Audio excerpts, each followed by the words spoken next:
net favorables among Republicans. Again, this is Republicans plus Republican-leaning independents. You see Carlson on the right side of your screen at plus 7 points. Look at where Donald Trump is at plus 61 points. And this is actually a little bit low for Donald Trump. In other polls around the same time, he was even higher than this. Again, he is crushing Tucker Carlson. What is this? This is a 54-point advantage for Donald Trump over Tucker Carlson when it comes to who is more popular among Republican voters.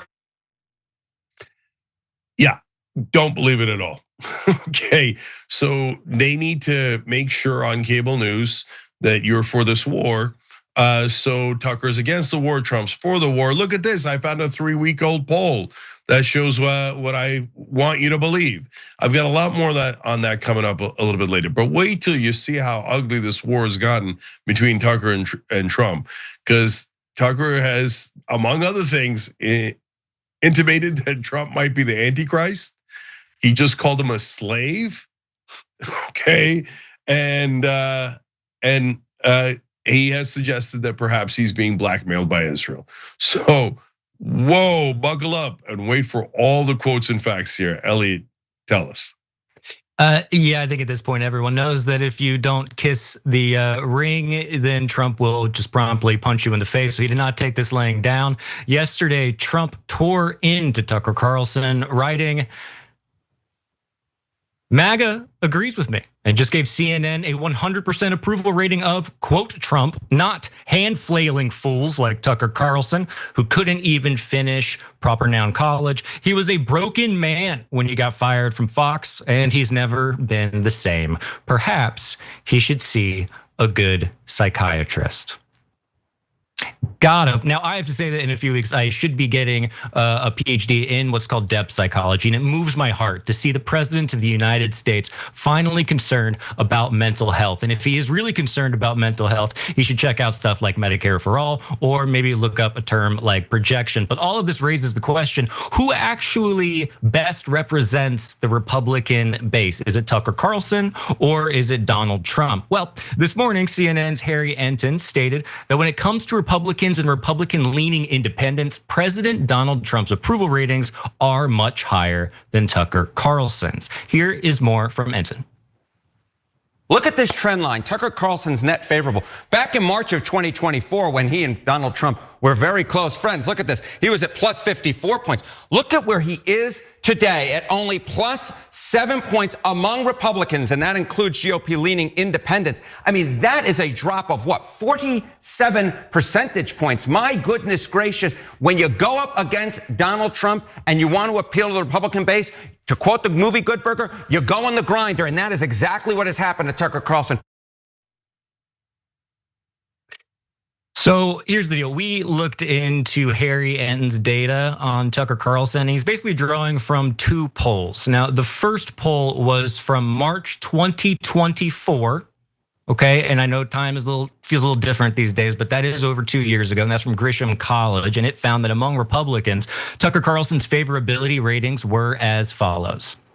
Yeah, favorable 64%, unfavorable 10%, and then 26% were like, I don't know. And that's how Grisham College felt. I appreciate the I don't know. Now, the second poll came from UMass Lowell. That is from April of this year, far more recent. Here's how the numbers break down. You have Tucker Carlson's favorability among Republicans and independent-leaning Republicans. Favorable, 31%, unfavorable, 24%. No opinion, 35%, and then 10%, just never heard of Tucker Carlson. So good for them, I guess. It's best to stay off cable news or wherever he is now. Okay, so Cenk, before we get your thoughts on all of this, I do think there is one more thing the audience should be aware of, which is that the New York Times just went through and analyzed the Truth Social comments on Trump's threats to Iran, and here's what they found. More than half of those responding to Trump's warning on Tuesday morning that Iran's whole civilization will die were deeply critical of his comments. And there's more. One user who indicated on their profile page that they supported President Trump 100% wrote that Trump had demonstrated a lust for blood. A quote, Trump-loving conservative wrote that such threats would destroy the president's legacy. I'm honestly heartbroken, the user added. You can almost hear the tears. Trump's announcement that he had reached a deal on a 2-week ceasefire did little to assuage critics, the analysis showed. Thousands of comments criticized Trump for backing down on his threat while receiving little in return. So it seems like the MAGA response is kind of like a microcosm for the war in Iran in general, and that it's kind of a lose-lose situation, at least specifically for Donald Trump, because on one hand, he has people going, hey, what you said was absolutely out of pocket and you're gonna ruin your legacy, and we're in shambles over that. And then another group was in shambles because they didn't actually destroy an entire civilization. So Cenk, what do you make of all of this? So this one's a hard one, guys. So I'll tell you why I don't believe the polling, but maybe I'm wrong. And so it's not a thing I say often, right? But there's a reason why I say that. So first off, the reason I might be wrong is because we all live in our own bubble. And so I'm super cognizant of that. And I don't want to make the mistake that everybody else does of thinking, oh, well, everyone around me thinks Joe Biden is young and dynamic, so he must be young and dynamic, right? Or whatever bubble you happen to be in, right? So on the other hand, this is super hard to believe. So like CNN ran the poll that Trump was alluding to in that statement a couple of weeks ago. I don't even remember if it was CNN's poll, but CNN aired it.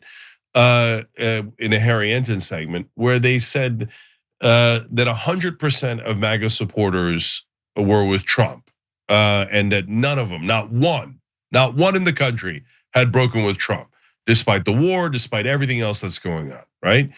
And that's literally impossible. So I mean, it is possible if you ask it in a kind of tautological way, where you go, okay, are you a MAGA supporter who likes Trump? Yes. So now my first question to you is, do you like Trump? Yes. Well, that kind of proves itself, right? So that's kind of a useless poll. So maybe they framed it that way.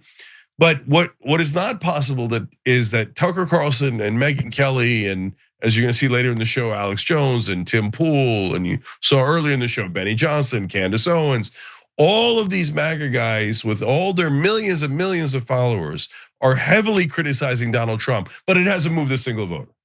And everything that we're seeing online with independent voters who voted for Trump, and then portions of MAGA and America First, who are enraged, right? And writing all over social media and attacking the Laura Loomers and the Mark Levins and the Ben Shapiros. Their audience is totally dwindling. Tucker and Megyn's audience is skyrocketing. All of those things. That none of it is true. It's all a mirage, and it hasn't moved a single voter. No, that's just not true. That's crazy talk, right? So between it hasn't moved a single voter and now they hate Tucker and they still love Donald Trump, I don't know where the truth is anymore. And so I've never seen a national poll by UMass Lowell. Like, what are they going to do? Rig it? That sounds crazy to me. So that doesn't seem likely. But a lot of times the rigging is in the framing of the questions, right? So did that happen? I don't know. But online, Elliot, there is a massive rebellion against Trump led by the top former MAGA broadcasters in the country. Now, on television, totally different world. And in television, if you watch Fox News, you have no idea about the rebellion. You think that Trump is killing it, we're winning the Iran war, Israel is the greatest ally we've ever had.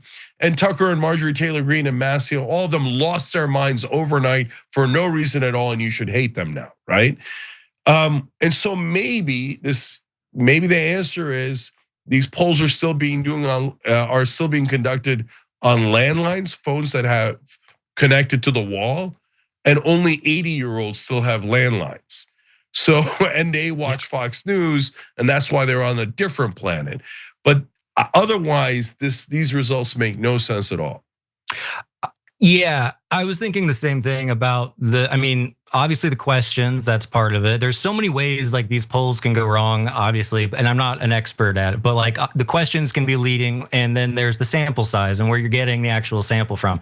I think that is a big part of it. Like you're saying, they're doing landlines and they're only talking to people who watch Fox News. But I do wonder, like if you zoom out and you look at how horrible the economy is doing, and you look at how high gas prices are right now, I do wonder if a lot of people, in terms of their media diet, are basically like fasting. Like maybe when it comes to something like the war in Iran, where they have all of this massive support for it, that's coming from maybe like a subset or cohort of people that are just completely unplugged, almost entirely from the media zeitgeist. And I don't know how much that would it still wouldn't make up for, or it still wouldn't support that big of a number, like they're saying, and 100% is like a mythical number at this point. But I don't know, it is very curious, and it does make me feel a little bit crazy when I see people online that are like jumping ship, and then you're like, oh no, apparently they're not. That's all, what are they, bots? I mean, it's all very, very strange.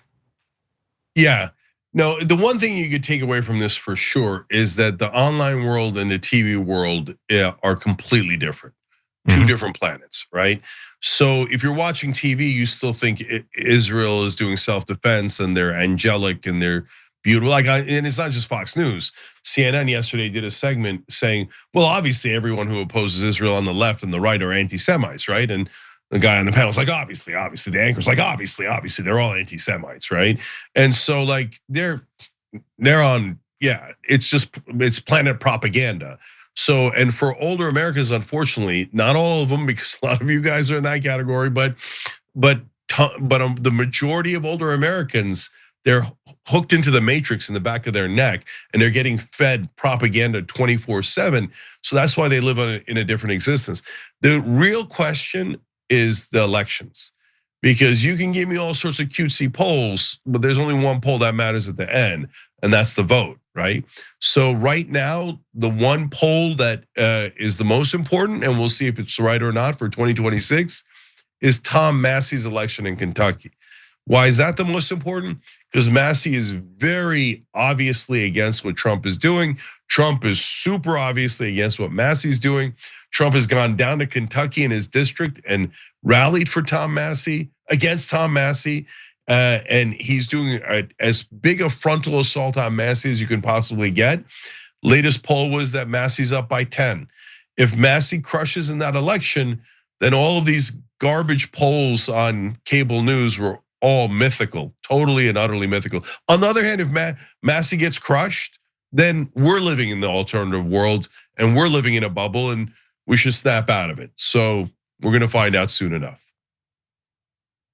I agree. I think Thomas Massey and John Fetterman, who we were talking about a second ago, are like mirror images of each other, where on the Republican side, you have the people on the left going, okay, at least there's like one sane one. And they're saying the same thing about John Fetterman while there's all this infighting going on. So it'll be interesting to see what happens. And I agree, whatever happens with Massey will be probably the most valuable litmus test for where we're actually at as a nation. Every time you ring the bell below, an angel gets his wings. Totally not true, but it does keep you updated on our live shows.